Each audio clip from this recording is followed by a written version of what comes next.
My name is Jennifer Carter. I'm 42 years old, a former high school English teacher turned full-time mother of 3. For 15 years, I believed I was living the perfect suburban dream. A beautiful home in Oakdale Heights, a husband admired by his colleagues and children. I loved more than life itself. My husband, Dr. William Carter, is a respected cardiac surgeon. To everyone, we were the perfect Carters. But perfection is a fragile mask. When William asked for a divorce, I quietly agreed. No tears, no pleading, just silence. And as he celebrated his newfound freedom with his mistress at our favorite restaurant, I approached their table, handed him an envelope, and smiled. "Congratulations on your freedom," I said. Inside was the DNA test, proving none of our children were biologically his. I still remember the exact moment my world cracked open. Tuesday 9th, 17 a.m. The twins were at school. Emma was at her piano lesson. I stood in the walk-in closet gathering William's shirts for dry cleaning. The smell of his cologne, woodsy and expensive, lingered on each cuff as I folded them neatly into the basket. My eyes fell on his gym bag tucked behind rows of polished Oxford shoes. I hesitated. William never kept it there. I crouched, heart drumming, with something I couldn't name, and unzipped it. Inside lay a crumpled white dress shirt. At first, nothing registered. I pulled it out, shaking it loose. That's when I saw it. A perfect smear of lipstick across the collar. Deep blood red. Darker than anything I'd ever worn. Darker than anything a surgeon should wear into an operating room. My chest tightened. My vision blurred at the edges. I pressed the shirt to my nose, hoping, praying for the scent of hospital disinfectant. Sterile. Safe. Familiar.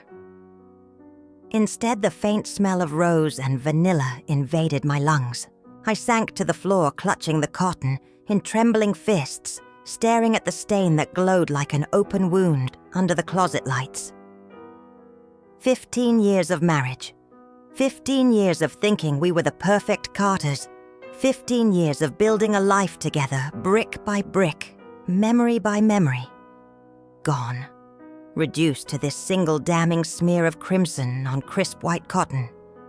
People think betrayal arrives like a slap, sudden, loud, violent. But in truth, betrayal is silent. It seeps into your veins like ice water, numbing everything it touches. It makes the walls around you disappear, until there is only you, the cold floor, and the truth you can never unsee. I don't know how long I sat there, shirt pressed to my chest, like a dying animal. Minutes, hours. Time stretched into an endless hallway with no exit. When I finally moved, I placed the shirt back in his bag, zipped it shut, and stood. My knees shook so hard I grabbed the closet shelf to steady myself. My reflection in the mirror caught my eye, pale, wide-eyed hair falling from its tie. I looked like a ghost haunting her own life. My mind replayed the past months in a brutal montage. William coming home late, claiming the hospital was understaffed. William turning away from my touch in bed, mumbling about exhaustion after 18-hour surgeries. William ignoring the dinner I'd spent hours preparing, scrolling through his phone with a distracted frown. I remembered the lingerie I bought for our anniversary. Black lace, subtle, elegant. I'd emerged from the bathroom, nervously, heart fluttering like a trapped bird, only to find him asleep, his back to me, phone still clutched in his hand. I remembered the coldness when he woke and saw me crying. "Don't be dramatic, Jennifer." He'd sighed, rolling over. "Don't be dramatic." As if heartbreak was a performance. As if I'd chosen this pain to inconvenience him. I remembered hosting dinner parties for his colleagues, smiling until my cheeks ached, complimenting their wives' dresses, laughing at stories about surgeries I didn't understand. William's hand resting possessively on my lower back as he introduced me. Jennifer makes it all possible, he'd declare, champagne flute raised.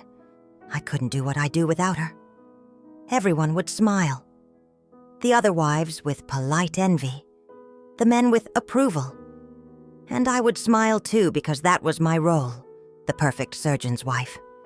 But now sitting in that silent closet staring at the lipstick stain blooming across William's collar like a violent secret, I felt something inside me harden, crack, and shift. I folded the shirt carefully, placed it in the laundry basket, and walked downstairs. The house was silent except for the distant hum of Emma's metronome, playing from the recording she practiced to. Tick, tick, tick. Each beat counting down the death of my illusions. In the kitchen, I brewed his coffee 2 sugars, no cream, and placed it in his travel mug. My hands moved with mechanical precision, habit, survival, training from years of service. Or when he came downstairs, hair damp from the shower suit, pressed tie straight, he smiled at me distractedly while scrolling through his phone. "Morning," he murmured, grabbing the mug. "Busy day. I'll be late tonight." He kissed the top of my head without looking at me. I inhaled deeply, trying to memorize the scent of him one last time, but all I smelled was the rose vanilla perfume clinging to his shirt upstairs. "Have a good surgery," I whispered. He didn't hear me. The door slammed shut behind him, leaving only the echo of his departure rattling through the empty kitchen.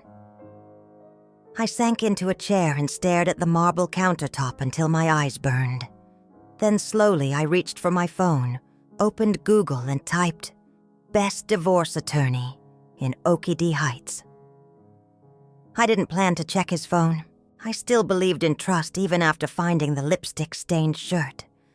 I told myself there must be another explanation, an over-friendly nurse, an accidental smear, anything but the truth. My heart already knew. But then our 15th anniversary approached.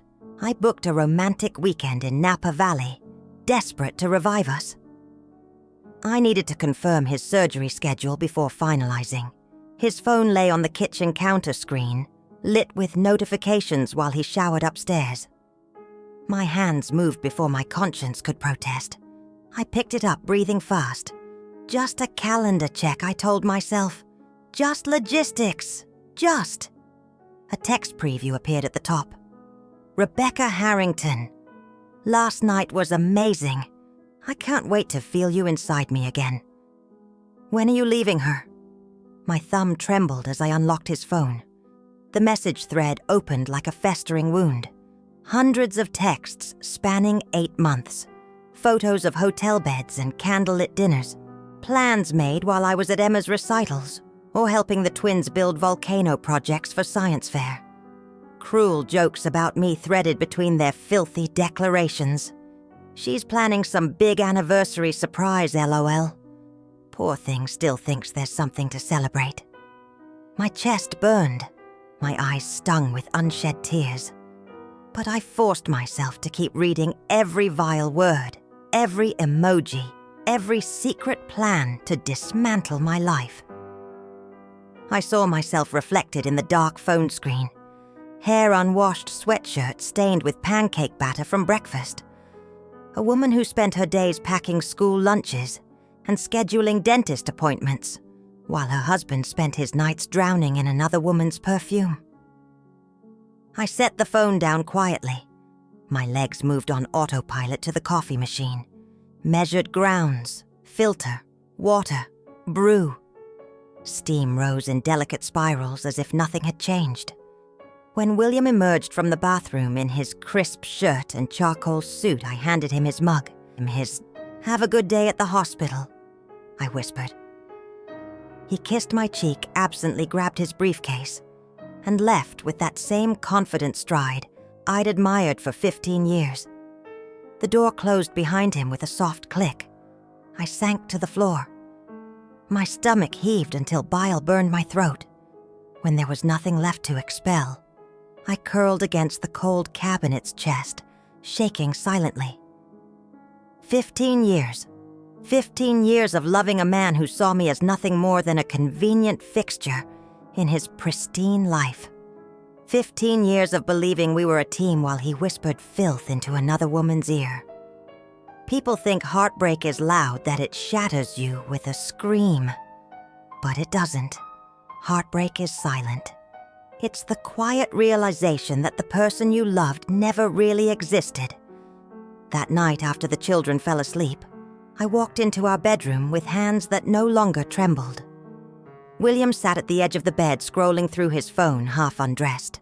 The lamplight carved shadows into the hard lines of his jaw, illuminating the silver threaded through his dark hair. For a fleeting moment, looking at him like that, weary, quiet, unguarded, I felt a flicker of old longing. The memory of the man I fell in love with at 24. The man who pressed trembling lips to my forehead the day we lost our first baby, whispering broken prayers into my hair. But memories are liars. Are you sleeping with Rebecca Harrington? My voice was calm. Too calm. It barely sounded like mine. He didn't flinch, didn't stammer, didn't even bother to lie. He set his phone down methodically beside his Rolex, the screen still glowing with unread messages, and looked up at me with eyes cold and indifferent. Yes. Silence pressed between us, thick and suffocating, filling the room with a gravity so heavy I could barely breathe. How long I whispered, each syllable tasting of iron. Does it matter? His tone was flat, bored, as if I'd asked him about billing codes or hospital paperwork. I swallowed against the acid burning my throat. Why? He sighed, rubbing his temples, his wedding ring catching the lamplight like a mocking star. His voice dropped into that familiar register of clinical detachment, the same tone he used when delivering terminal diagnoses to trembling families. I've outgrown this life, Jennifer. I've outgrown you. He gestured lazily around the room, the tufted headboard we chose together. The wedding photos arranged on the dresser like sacred relics, the baby monitor still plugged in, though Emma hadn't needed it for years. I've given 15 years to this marriage, to these children. I'm 45. If I'm going to start over, it needs to be now. Start over. My voice cracked. We built this life together. Everything you are, everything I am. His bitter laugh sliced through my words like a scalpel. I save lives every day. What do you do, Jennifer? Bake cookies for PTA meetings. Organize my sock drawer. I built this life despite the anchor of domesticity. Anchor. 15 years I'd held us steady through medical school, residency, endless overnight shifts. 15 years raising babies alone, while he carved out his empire, hosting dinner parties for board members, whose names he never bothered to remember, comforting him through malpractice lawsuits, massaging his shoulders after surgeries that left his hands trembling with exhaustion. I was his anchor, and now, in his eyes, I was only something heavy, holding him back from a better horizon. You'll be taken care of financially, he continued, his voice slipping back into cold, transactional certainty. The children will adjust. Children always do. That night, he slept in the guest room. I lay in our bed alone, staring up at the ceiling as the shadows lengthened and curled around me, whispering truths I had spent years refusing to hear. With every passing hour, the cracks in my world spread wider, splintering like glass. Under too much weight. At dawn, I heard him leave for the hospital. His footsteps were unhurried, his keys jangling softly in the kitchen. When I came downstairs, the counter was empty except for his lawyer's business card. No note, no goodbye, just cold clinical finality. In that moment, something inside me shifted. It was subtle, silent, a hairline crack in marble that would one day split the entire stone apart. He thought this was the end. He didn't realize it was only the beginning. The day after William left his lawyer's business card on the counter, I sat in the polished mahogany office of Patricia Winters. She was known as the most ruthless divorce attorney in Oakdale Heights, a woman with silver hair cut to her jawline like a blade, and eyes that flickered with calculation. "What do you want, Jennifer?" she asked, folding manicured hands over her legal pad. "Money, custody, revenge." I stared at her, my hands folded neatly in my lap. "I want the truth." She tilted her head, intrigued. "Then document everything, especially the finances." That night, after tucking the twins into bed and listening to Emma practice piano until her tiny fingers ached, I opened the home safe. 15 years of tax returns, investment statements, property deeds, and bank records lay in neat folders organized by me over a decade of domestic diligence. As I sifted through each paper, discrepancies emerged like blood blooming through gauze. $5,000, $7,500, $10,000, monthly withdrawals to an entity called Riverside Holdings. Nearly $250,000 gone in 2 years. No explanations, no paper trail leading back to us. The next morning, I visited our bank. The manager's hands trembled as she confirmed Riverside Holdings is a limited liability company registered solely under Dr. William Carter. I walked out of the bank, into the biting wind. The world around me blurred honking cars, fluttering leaves, mothers holding toddlers in puffy jackets. All I could hear was the word betrayal echoing like a war drum inside my skull. Patricia's voice replayed in my mind. "This pattern suggests something more calculated, something long-term." At our next meeting, she mentioned Dr. Nathan Brooks, a former colleague of your husband. She explained sliding his name across the table. He left Ashford Medical Center under interesting circumstances. Might be worth a conversation. 5 calls later, I reached his small family clinic 40 miles outside the city. His receptionist transferred me immediately. "Mrs. Carter." His voice rasped through the phone. "I've been expecting your call for years. We met at a dim coffee shop off the highway." Dr. Brooks looked older than I remembered, deep lines etched around his eyes, hair prematurely gray.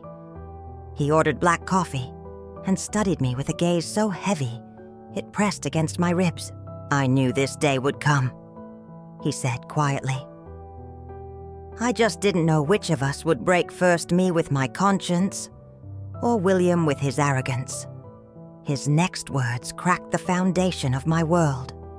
The fertility clinic at Ashford William falsified IVF procedures.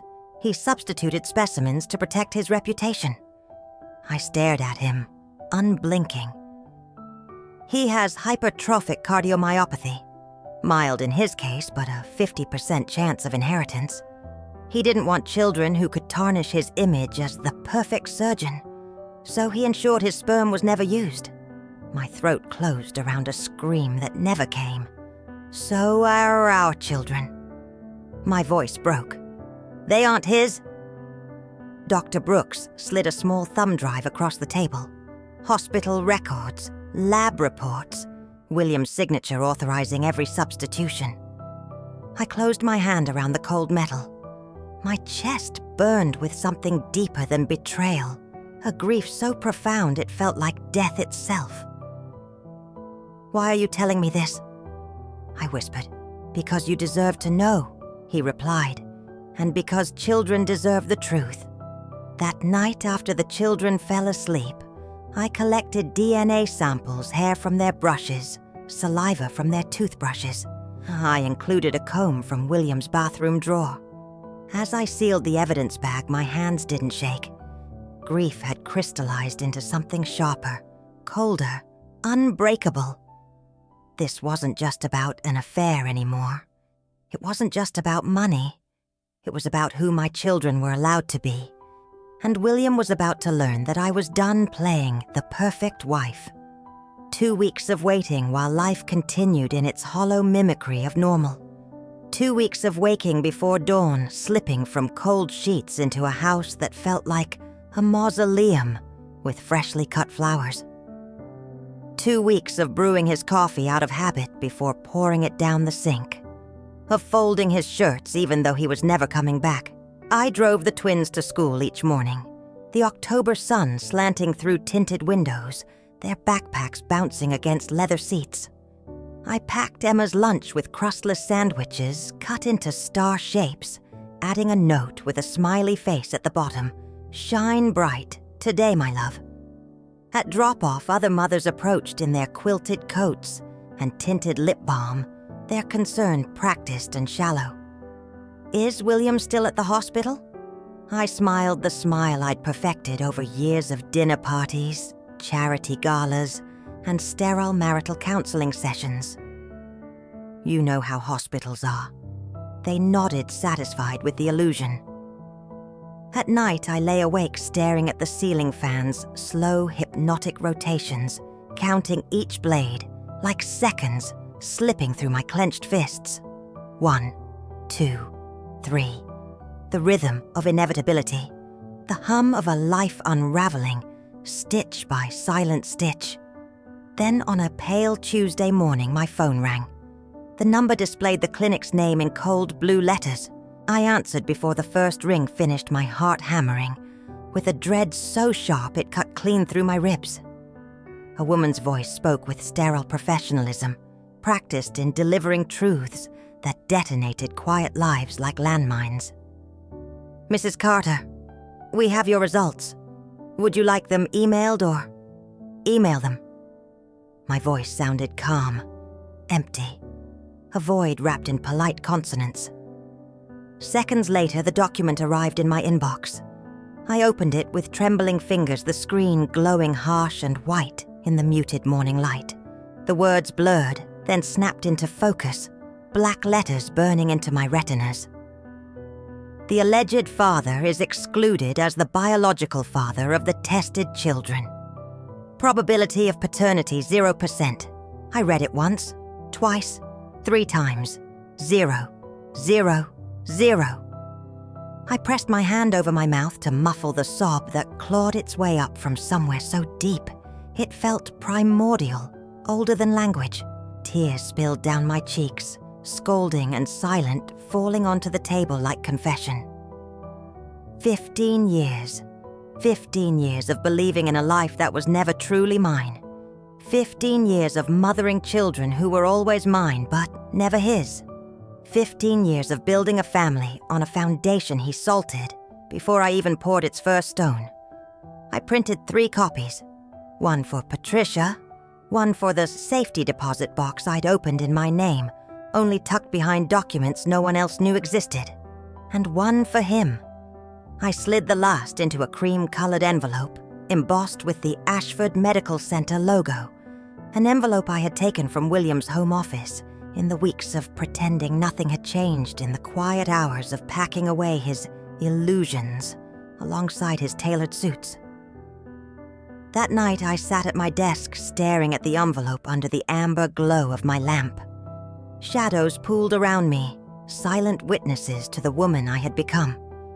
Grief had burned away into something colder, sharper, an edge honed to surgical precision. This wasn't about heartbreak anymore. This wasn't about betrayal. This was about truth. This was about showing him that the perfect life he thought he built on my sacrifice was never truly his to claim. That every holiday card, every proud father, speech, every photo he framed in mahogany and glass was nothing more than a monument to his own delusion. I traced the embossed logo with my fingertips, feeling its raised letters like Braille spelling freedom. He wanted a divorce. He wanted freedom. He wanted a life unburdened by the weight of me, of us, of these children. And now I would give him exactly what he asked for, along with the one thing he never wanted, the truth that would destroy him. Because sometimes the greatest mercy is to let them keep their illusions.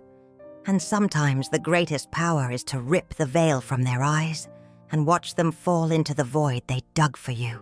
The night of the Ashford Gala arrived with the smell of rain heavy in the air.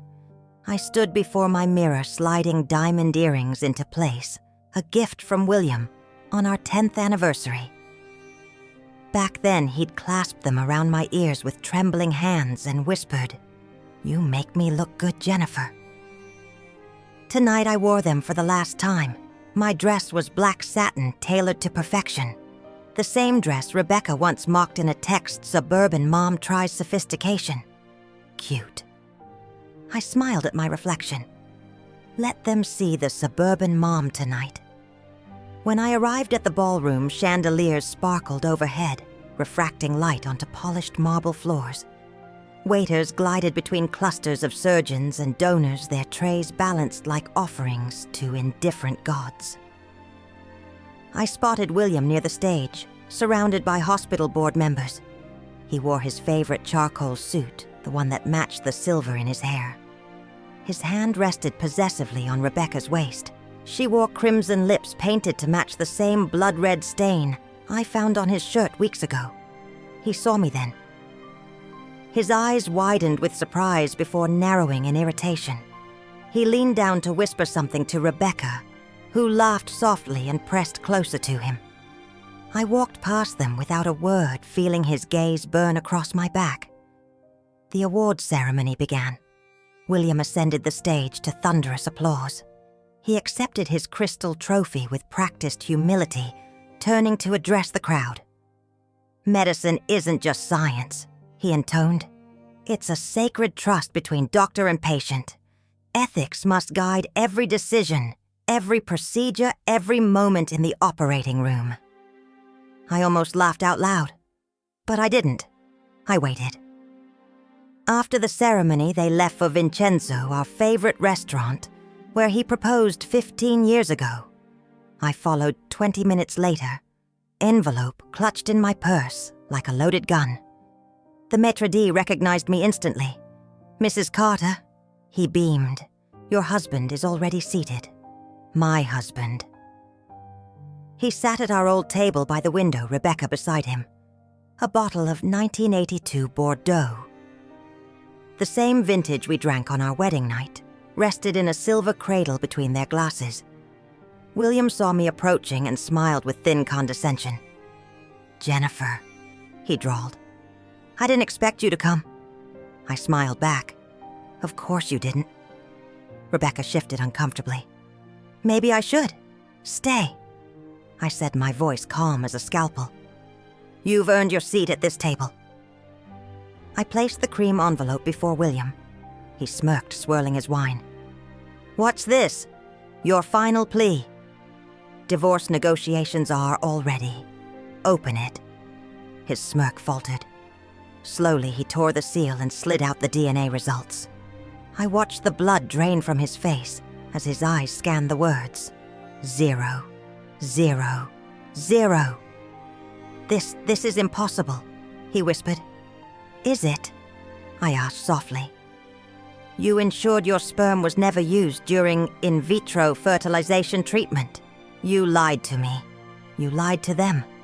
15 years of deception, all to protect your precious career."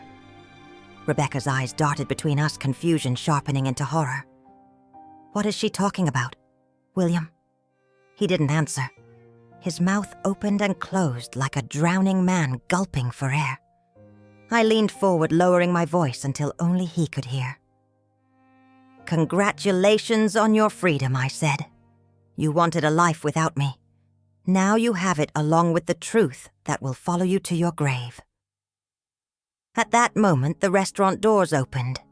Agent Dawson entered, flanked by uniformed officers. The diners fell silent as they approached our table. Dr. William Carter Dawson said, voice echoing under vaulted ceilings, "You're under arrest for medical fraud, financial crimes, and ethical violations under the Medical Practice Act." William turned to me, eyes wild with disbelief. "You planned this, all of it!" I met his gaze with a calm he'd never seen before. 15 years, William, I whispered. "You built your kingdom on my silence. 3 months was all I needed to burn it to the ground." As they handcuffed him, Rebecca sat frozen, her lipstick too red under the harsh lights. William called my name once desperate broken. But I didn't look back. I simply rose, smoothed my black satin dress, and walked out into the night rain, falling cool against my skin. For the first time in 15 years, I felt truly clean. William's downfall wasn't just swift, it was catastrophic. The morning after his arrest, his name became poison overnight. His face flashed across every screen, hospital TVs, news bulletins, Twitter feeds, Facebook shares. Headlines screamed accusations like war cries tearing down his kingdom of lies. Award-winning surgeon charged with medical fraud and paternity deception. In one day, the man who strutted hospital corridors like a deity was cast down to dust. The hospital board held an emergency meeting and revoked his privileges without hesitation. The state suspended his medical license indefinitely. Lawsuits poured in like floodwaters breaching a dam. Furious patients demanded explanations. Donors withdrew millions in funding, leaving his once thriving research projects to rot. Ashford Medical Center, his ivory tower, slammed its gates shut. His name was scrubbed from websites, his portraits removed from hallways he once ruled. I watched from my living room coffee warm in my palms while reporters dissected his life like surgeons wielding scalpels. They exposed his arrogance, his public speeches on medical ethics, now a cruel joke beside his charges of genetic fraud and embezzlement. They showed photos of him smiling with his family at charity galas side by side, with footage of him being led away in cuffs. His empire collapsed like shattered glass under a hammer. Rebecca vanished overnight, her social media wiped clean. Her fledgling career snuffed out before it could begin. She became collateral damage in his self-inflicted ruin. That afternoon, my phone lit up with a prison caller ID, William. His inmate number blinked steadily as the phone buzzed against my hand. I let it ring out, savoring each vibration like the beat of a victory march.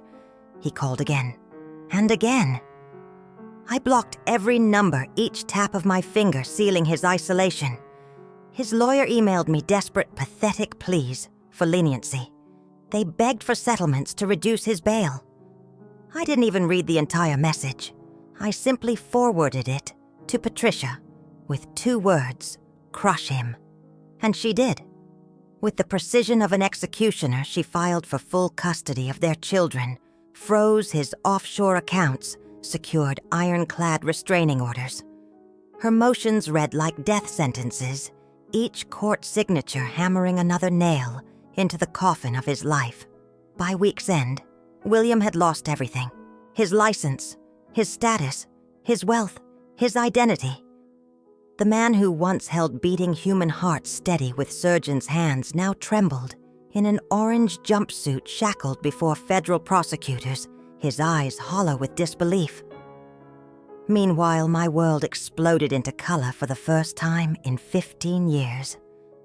I painted Emma's bedroom lavender just as she'd always dreamed. I stood on soccer field sidelines, screaming the twins' names until my voice broke, unashamed of my tears. I baked cupcakes for school fundraisers, not to prove anything to anyone, but because I wanted to, because I could.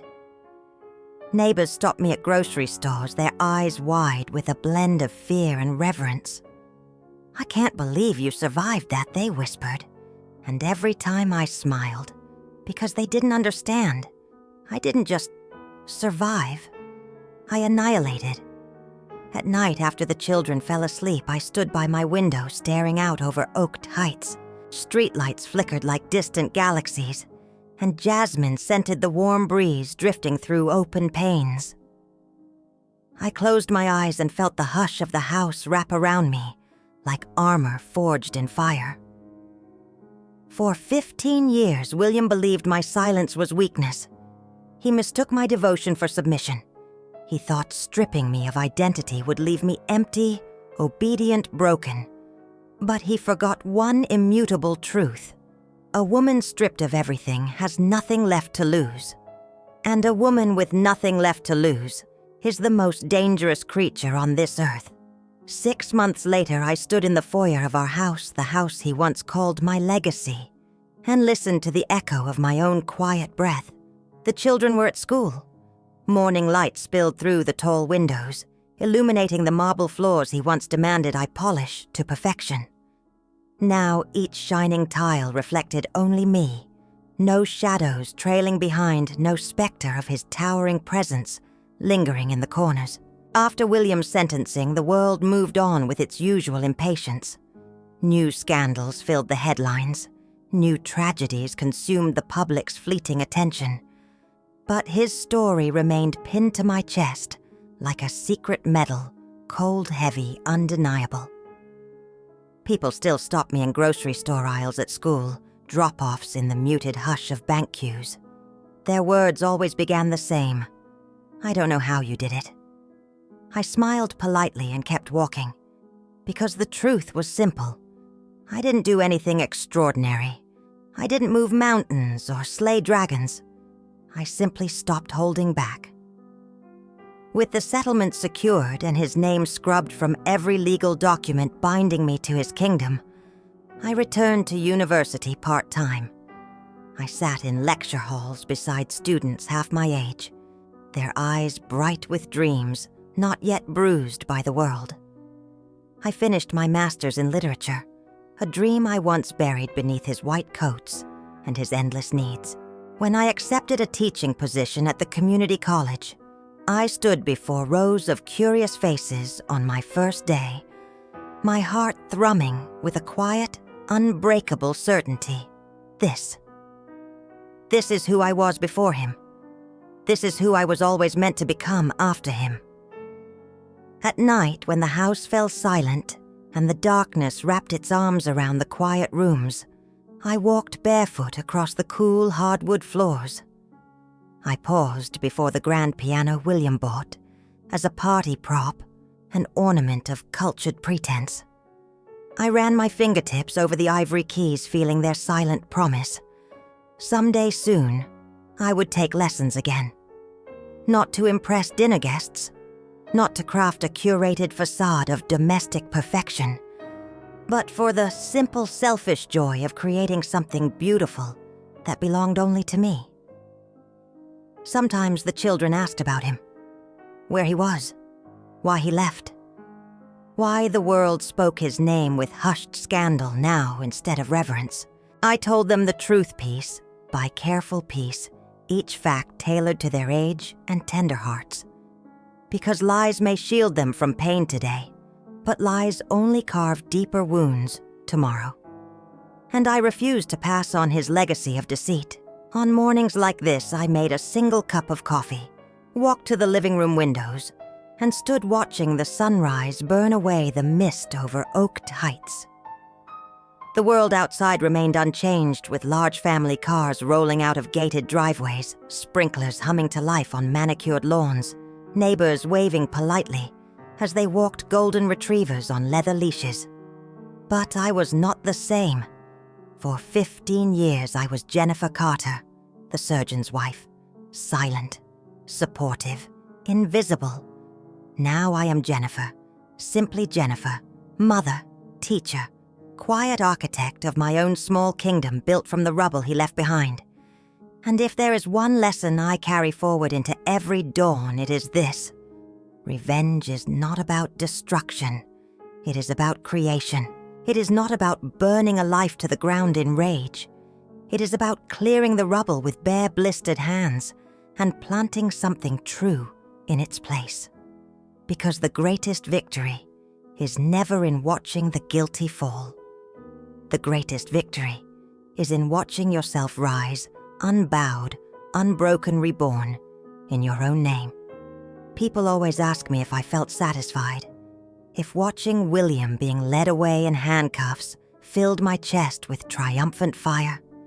If seeing his kingdom of lies crumble beneath him brought bliss like honey on my tongue. If knowing the world finally saw the truth of who he was, gave me some grand sense of righteous victory. I think they want me to say yes. They want revenge to feel cinematic, like the final scene of a movie, where the betrayed woman stands in the smoking ruin's lips, curled in a victorious smile, hair blowing in the ash-filled wind as violins rise.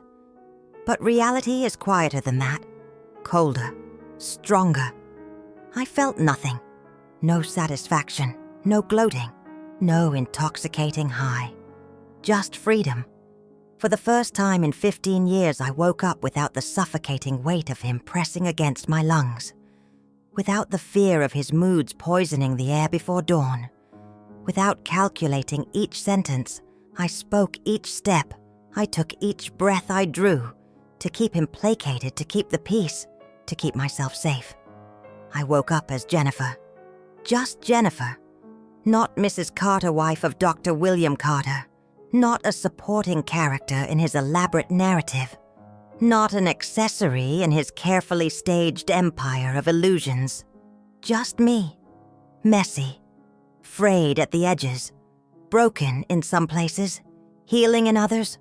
Whole in ways I never imagined possible.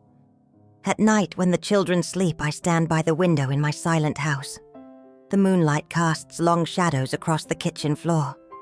Outside, porch lights flicker like lonely fireflies across the neighborhood. I hear the distant hum of cars rolling down quiet streets, laughter drifting from backyard patios, and the scent of jasmine curling through the open panes like a whispered promise of summer. I don't feel victorious. I feel alive. For years, I lived in a script he wrote for me. My lines polished to perfection. My scenes choreographed to maintain his reputation. My body arranged and rearranged in spaces where truth rotted beneath gold-gilded lies. Now every day is a blank page, unwritten. Every hour is mine to author. Every scar is mine to claim. I will not romanticize it. Life after ruin never looks beautiful in the way fairy tales promise. It is raw, messy, disorienting in its vastness, frightening in its freedom. It is the silence after the earthquake, when dust still swirls in sunbeams, and you realize the world has changed forever. But it is true, and it is mine. And for the first time in 15 years, that truth alone is enough. They called me the perfect surgeon's wife. I called myself lucky. Lucky to have a husband who saved lives. Lucky to raise 3 beautiful children. Lucky to live in a pristine home with marble floors and a white picket fence. Until I found blood-red lipstick on his collar. Until his mistress texted, "When are you leaving her?" Until he looked at me with eyes cold as surgical steel and said, "I've outgrown you, Jennifer." Until I discovered our children were never biologically his, because he falsified our IVF treatments to keep his genetic flaw from tainting his perfect career. They called me the perfect surgeon's wife, but they were wrong. I was the quiet blade waiting in his shadow, and I cut deeper than he ever imagined. Thank you for listening to my story. For every woman forced into silence, into shadows, into a life she never chose, may you find your voice. And when you do, may it rise with a quiet power that cannot be contained, and may it roar with a force that shakes the world to its bones. Wind as violins rise. But reality is quieter than that, colder, stronger. I felt nothing.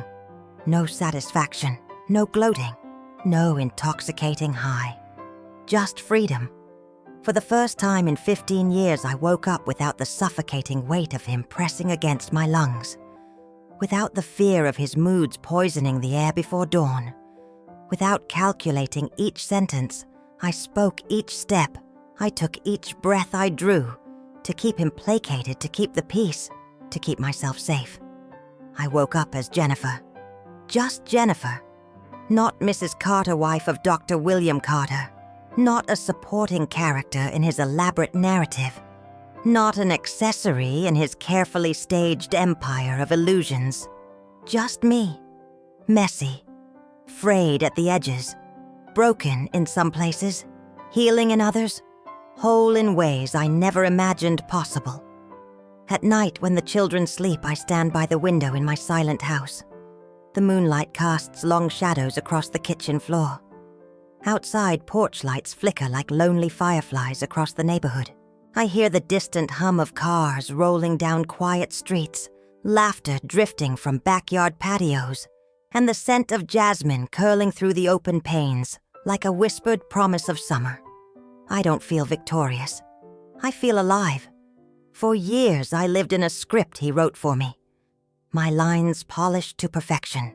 My scenes choreographed to maintain his reputation. My body arranged and rearranged in spaces where truth rotted beneath gold-gilded lies. Now every day is a blank page, unwritten. Every hour is